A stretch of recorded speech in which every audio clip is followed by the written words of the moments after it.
우리 하나님을 경외하는 마음으로 말씀 보시겠습니다. 자리에서 일어서시겠습니다. 오늘 말씀은 에베소서 1장 3절 1절입니다.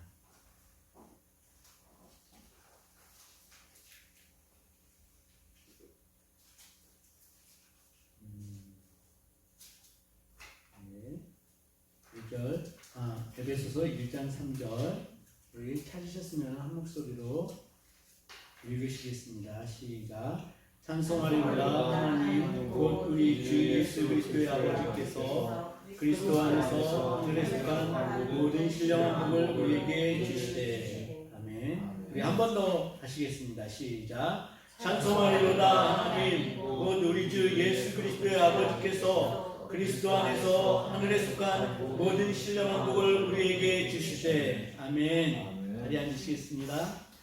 할렐루야. 오늘 말씀의 제목은 보시게 되면 하늘에 속한 신령한 복을 누려야 합니다 라고 정했습니다. 그런데 시간상 이 말씀을 준비하다 보니까요, 하늘에 속한 모든 신령한 복, 이것을 다 정리하기가 쉽지 않더라고요. 그래서 오늘은 하늘에 속한 것의 그 의미만 우리가 짚어보는 그 시간으로 해야 될 것 같습니다.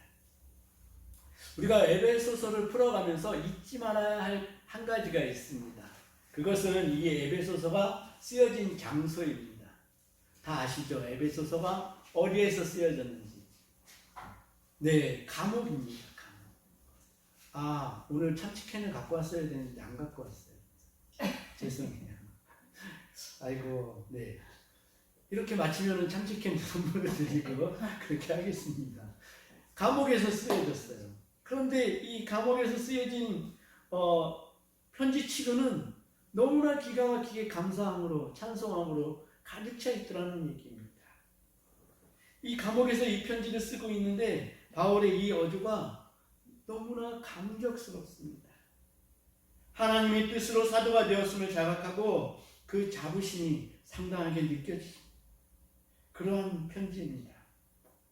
저는 비록 에베소서 1장에서 그 초입 부분에서 허우적거리고 있지만 제가 간구하는 기도는 바울의 이 쿵쿵 울리는 뜨거운 심장을 느끼게 해달라는 그러한 기도를 드릴 수밖에 없습니다. 성령님께서 감옥에 있는 바울을 얼마나 크게 감동시키는지 바울의 이 편지를 통해 맛볼 수 있는 그 황홀함에 여러분들을 초대합니다.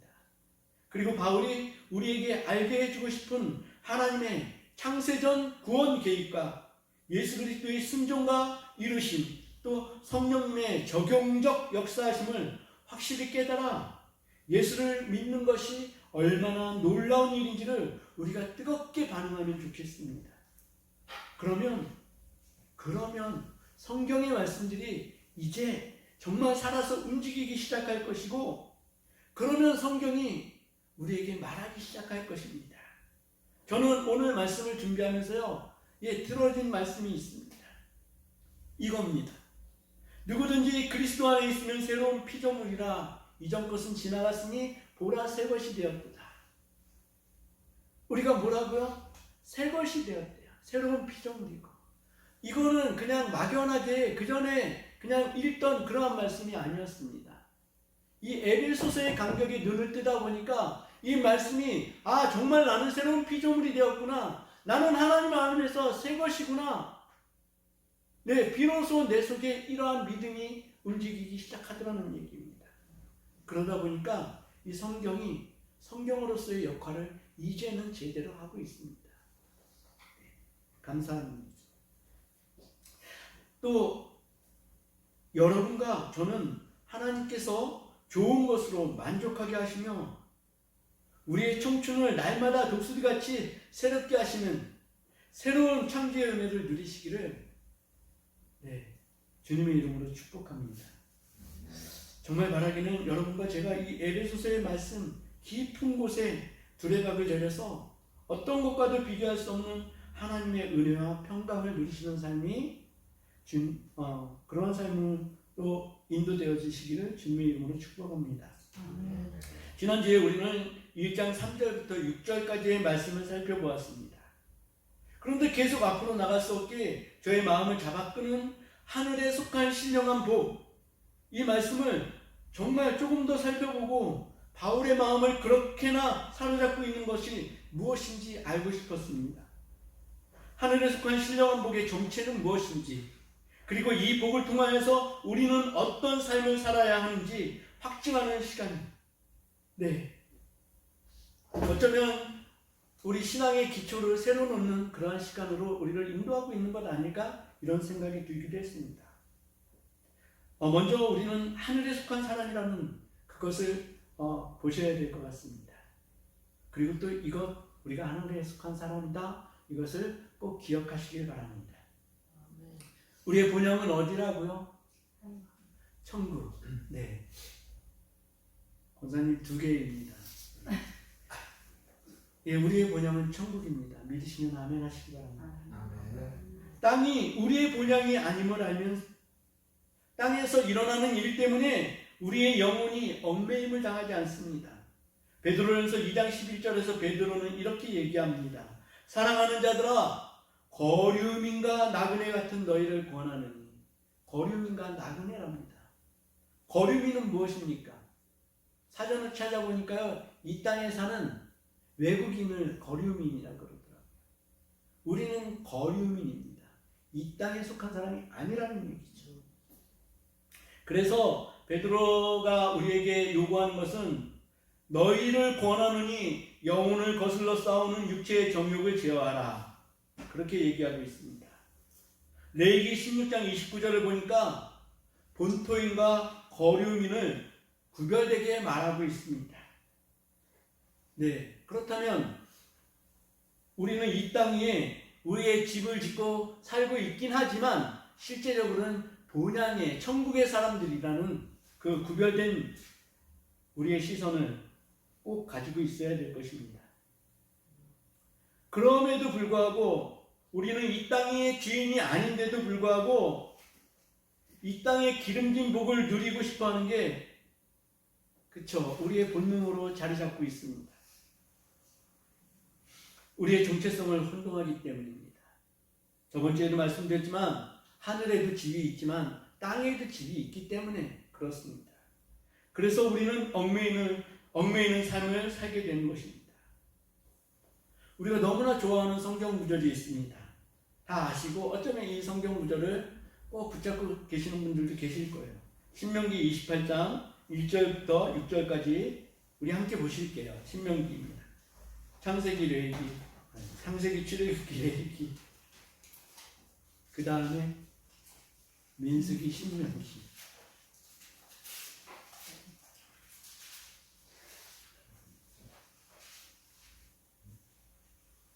운전할 때 제일 조심해야 될 운전이 무슨 운전인지 아시죠? 아세요? 졸음운전입니다. 네, 근데 제가 지금 졸음운전을 하고 있는 것 같은 그러한 심정이 있습니다. 아이고, 기도해 주시기 바랍니다. 네, 신명기 28장 1절부터 6절까지입니다. 우리가 너무나 소중히 여기는 그러한 구절입니다. 찾으셨으면 한 목소리로 읽어보실게요. 시작. 내가 내 하나님 여호와의 말씀을 삼가 듣고 내가 오늘 내게 명령하는 그의 모든 명령을 지켜 행하면 내 하나님 여호와께서 너를 세계 모든 민족 위에 뛰어나게 하실 것이라. 내가 내 하나님 여호와의 말씀을 청종하면 이 모든 복이 내게 임하며 내게 이르리니 성읍에서도 복을 받고 들에서도 복을 받을 것이며 내 몸의 자녀와 내 족기의 소산과 내 짐승의 새끼와 소와 양의 새끼가 복을 받을 것이며 내 광주리와 떡 반죽 그릇이 복을 받을 것이며 내가 들어와도 복을 받고 나가도 복을 받을 것이니라. 아멘. 얼마나 신나는 말씀입니까? 그죠? 우리가 기도할 때 이런 기도 많이 해드립니다. 그런데 여기에는 전제 조건이 하나 붙습니다. 아시죠? 너희가 순종하면 이런 복을 받을 것이라는 말씀입니다. 그럼 여기서 한 가지 질문을 좀 드리겠습니다. 여러분은 하나님의 말씀에 100% 순종하고 계십니까? 그럼 대체적으로 순종하고 계십니까? 하나님은 100% 순종이라고 말씀하시지 99% 순종하는 것을 순종이라고 하지 않습니다. 선택적 순종은 순종이 아니라 불순종이라고 하나님은 규정하고 계십니다. 우리가 지금 눈여겨보아야 될 게 뭐가 있는가요? 구약에는 복의 개념, 그렇죠. 그리고 또 신약의 복의 개념이 좀 다릅니다. 구약의 복의 개념은 현물 중심입니다. 땅이 중요했고요, 소와 양, 염소가 중요했습니다. 이게 복의 개념이었습니다. 그래서 하나님을 믿는 자들은 이런 큰 거부가 되는 것을 복을 받았다라고 얘기했습니다. 근데 신약에서는 그렇지 않습니다.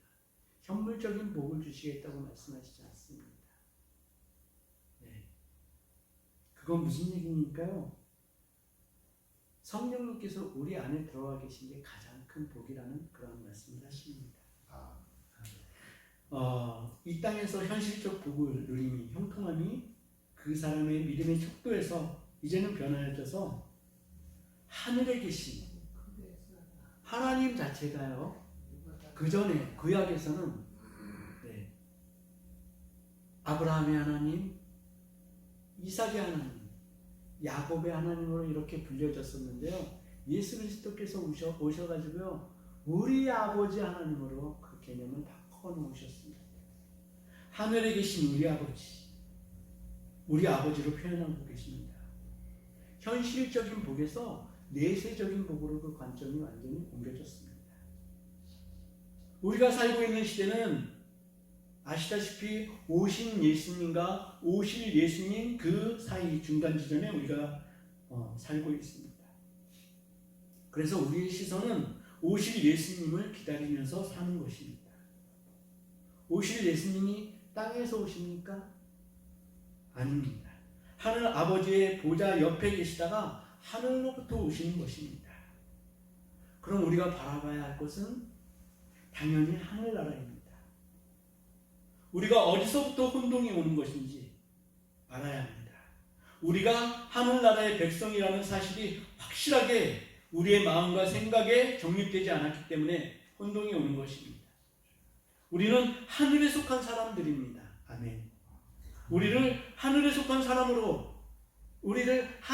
사람으로 만들기 위해서, 우리를 구원하시기 위해서 하늘 아버지와 아들 예수 그리스도와 성령님께서 그 놀라운 경륜으로 우리를 만드신 것입니다.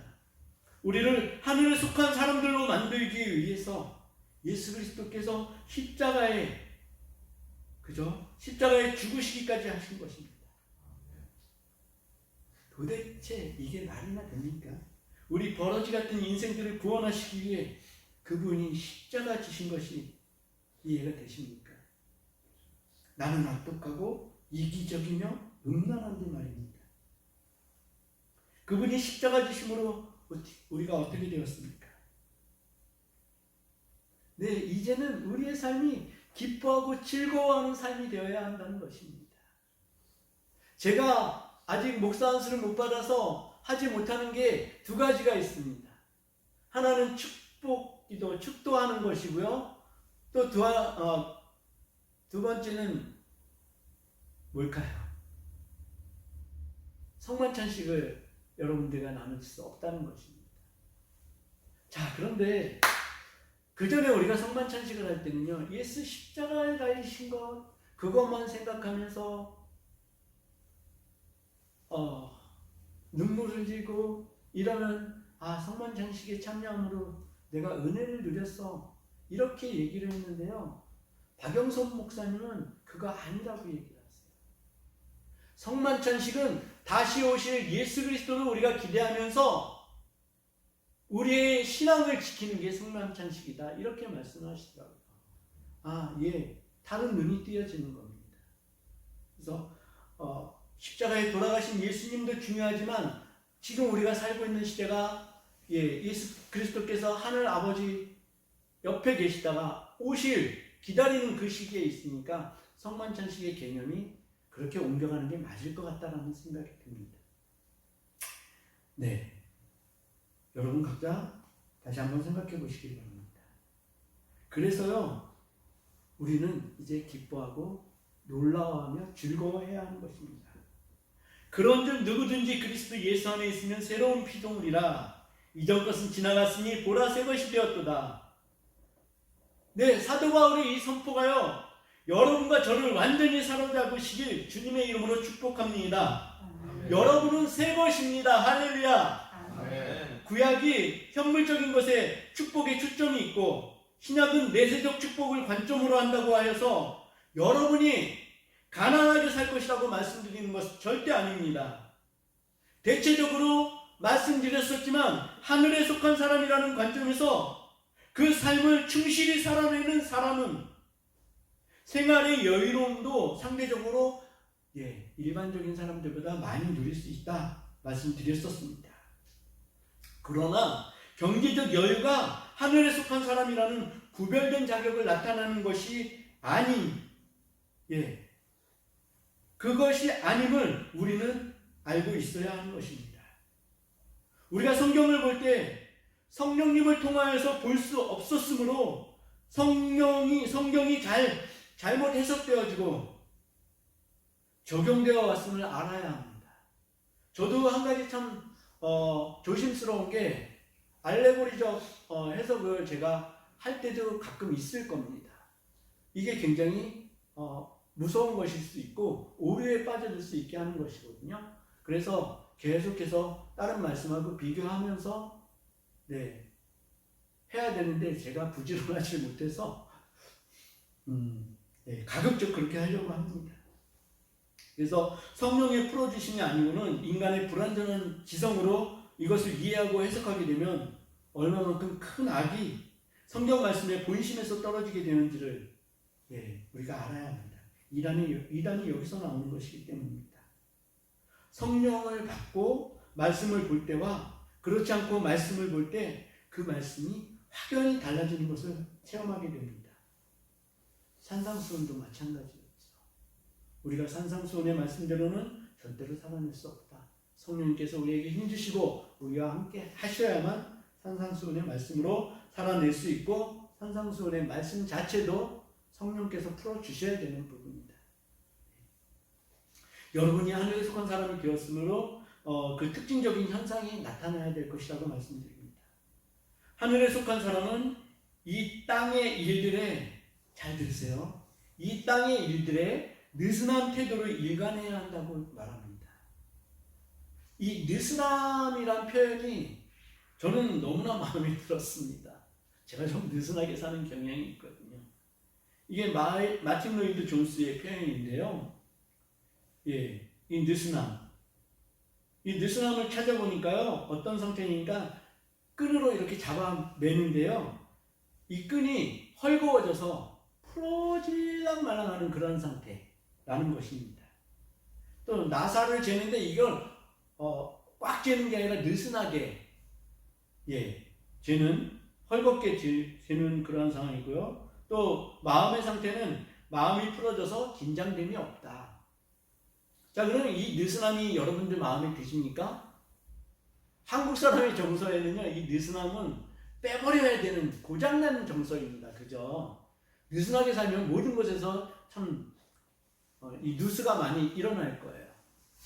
그런데 마틴 로이드 존스가 얘기하는 이 느슨함이라는 것은 세상 일에 대해서 느슨하게 살라는 얘기입니다. 다시 말씀드리면요, 미국에는 공화당과 민주당이라는 정당이 있습니다. 그죠? 그 사람들이 하는 일은 우리나라에 비해서는 좀 덜하지만 치고받고 하는 일이 거의 전부입니다. 우리나라는 어떻습니까? 더불어민주당과 국민의힘이 있습니다. 겁나 치고받고 합니다. 그죠? 옛날에는 이분들이 그나마 존경을 받는 사람들이었어요. 그래, 나라 일을 하니까 존경해줘야지, 기도해줘야지, 이런 마음이었는데 이 사람들이 지금은 혐오감을 심어주고 있습니다. 아, 정치하는 사람들은 다 그래. 이제 완전히 다른 분류. 그런데 문제는 뭐냐니까요, 이 사람들이 언론이나 경제나 이런 것에 다 관여를 하다 보니까 굉장히 많은 노출이 일어납니다. 그죠? 그러다 보니까 사람들의 마음 쏠림이 이쪽에 있어요. 동조하진 않더라도 이런 마음들이 거기에 가 있더라는 얘기죠. 그래서 좌나 우나 해가지고 서로 치고받고 싸웁니다. 이런 일에 느슨하라는 말씀입니다. 우리가 여기에 깊이 관여할 필요 없고요. 그죠? 또 무슨 느슨함이 있을까요? 네, 권리에 의해서 우리가 크리스찬인데 일반 사람들이 누리는 권리 있지 않습니까? 그것을 다 찾아먹을 생각하지 말라, 이런 얘기도 하더라고요. 좀 손해보고 살아라, 이런 얘기인 것 같습니다. 네.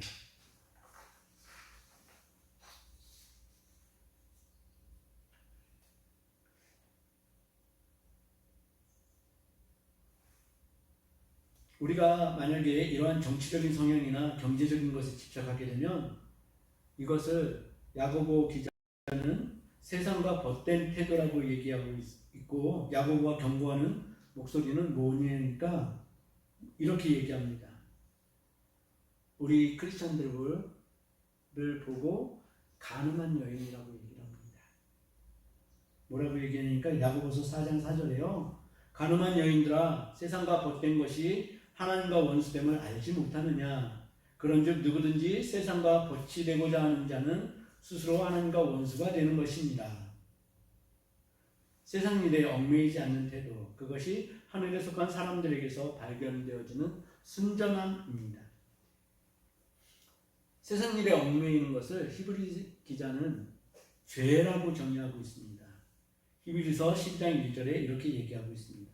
이러므로 우리에게 구름같이 둘러싼 허다한 증인들이 있으니 모든 무거운 것과 얽매이기 쉬운 죄를 벗어버리고 인내로서 우리 앞에 당한 경주로 하며. 우리는 모두 하나님이 지으신 바 된 사람들입니다. 그러나 인류의 비극이 어디서부터 시작되었습니까?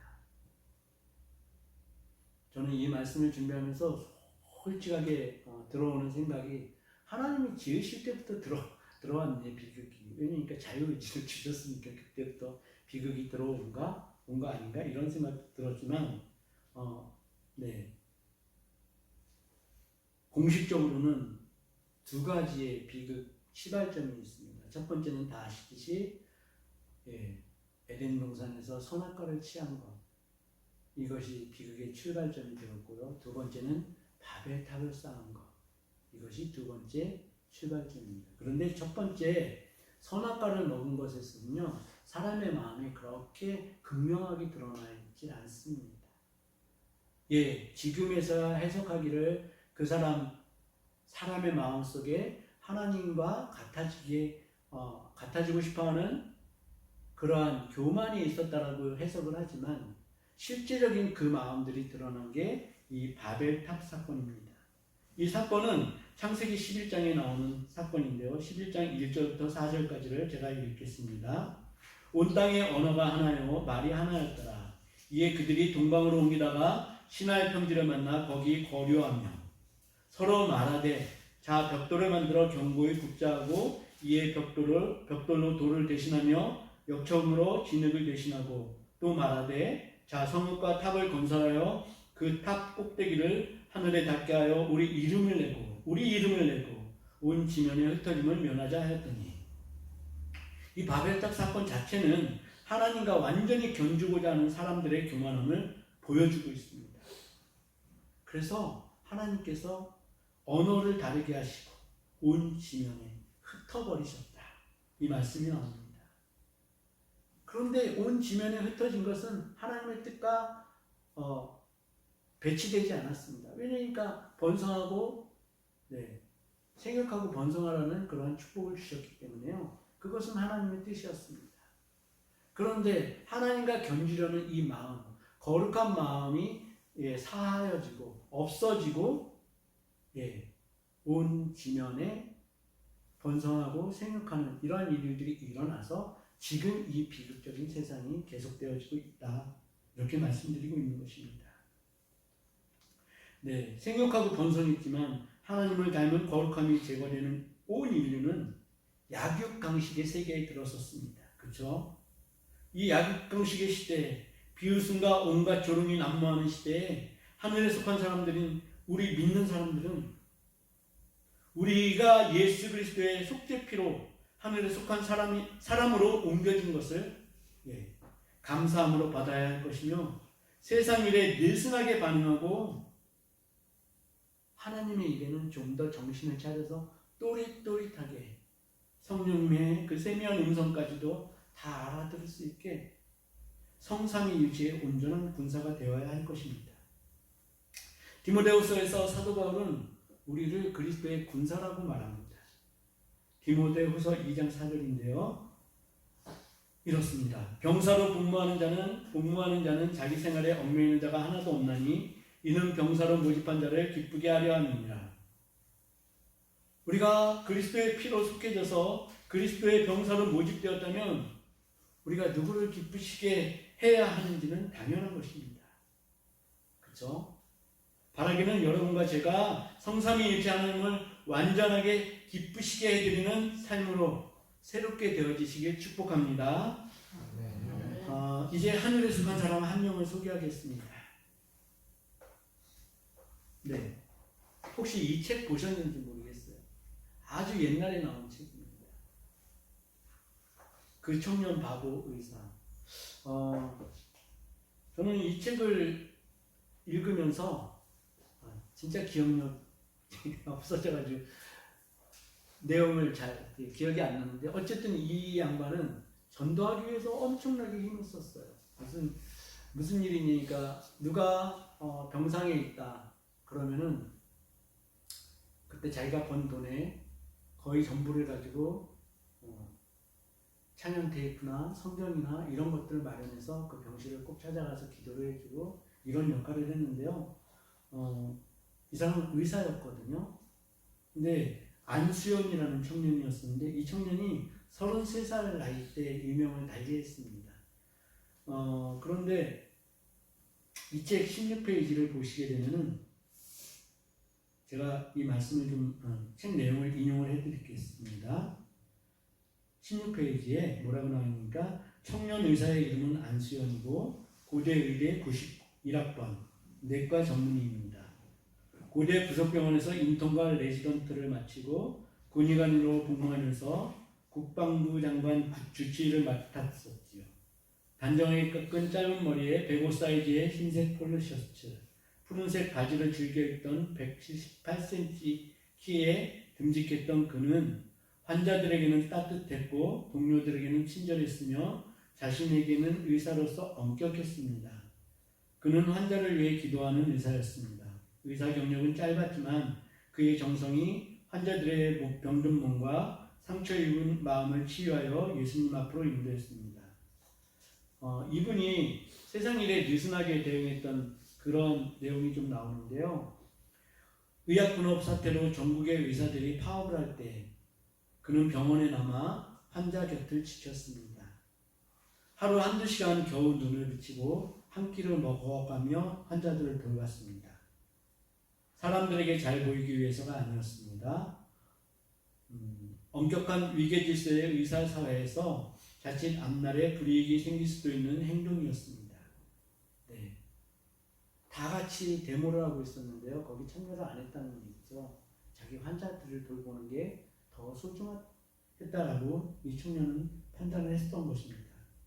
하지만 그는 주님이 가르쳐 주신 대로 자기 소명에 충실했습니다. 자기 소명에 충실했다는 얘기입니다. 자기의 소명을 알고 사는 사람은 복이 있는 사람입니다. 그렇죠?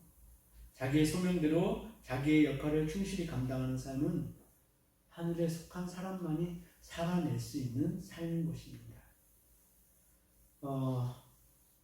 저희 부부는 어제 율곡수목원에 다녀왔습니다.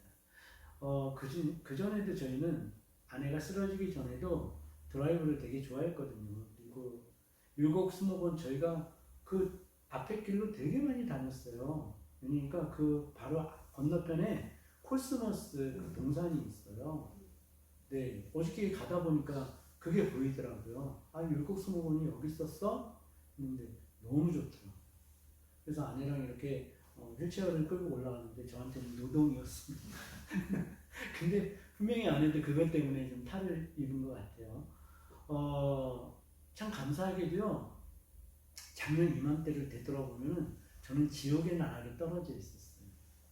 맨날 그 면회도 안 되는 아내, 3층에 그 중환자실에 있는데 저는 접근이 허락되질 않았습니다. 코로나 시대이기 때문에. 의료진들의 눈을 피해서 잘 피했습니다. 피해가지고 그 3층 병실 앞에 벽면에 이렇게 손을 얹으면서 예수 그리스도의 보혈로 덮고 하나님의 그 치료의 권선으로 치료해 주십시오. 기도하는 게 날마다의 일이었었고 하루하루 사는 게 정말 지옥이었습니다. 그랬는데 어제 이렇게 집에서 나가면서요 너무 기쁜 거예요. 작년에는 꿈도 못 꿨던 생각입니다. 아 이게 천국이지. 사실 천국하고 비교도 안 되지만 그래서 아내하고 그 얘기를 잠깐 나누면서 눈물을 흘렸는데 아이고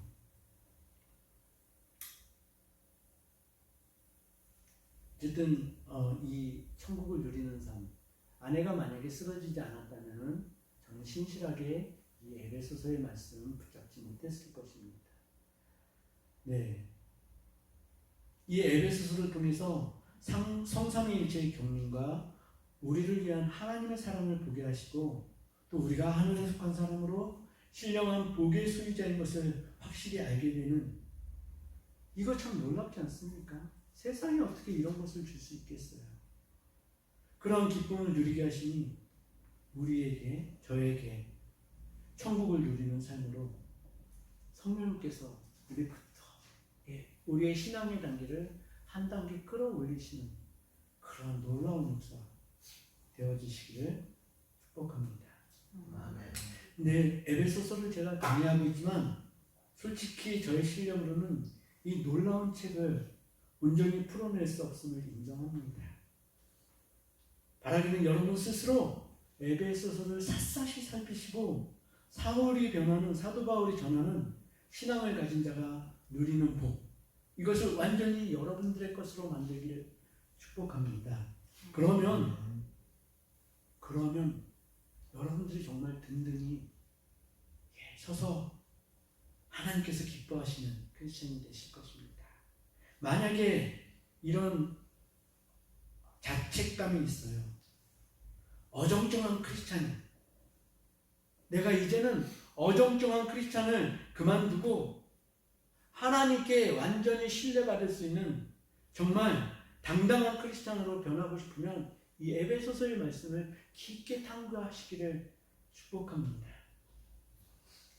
그래서 여러분들 자체가 신앙의 본을, 믿음의 본을 보이시고 여러분의 앞으로의 인생이 주님께 정말 축복받는 놀라운 축복 가운데 있는 그러한 인생으로 살아지시기를 축복합니다. 할렐루야. 우리 마지막으로 성경 한 구절만 찾아보시고 말씀을 맺겠습니다. 시편 30편 11절입니다. 시편 30편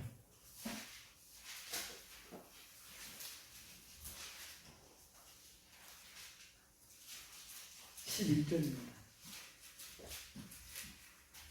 어저께 이거를 주제로 한 찬양을 막 부르다가요 아들려 저기 시끄럽다 그래서 그만했습니다.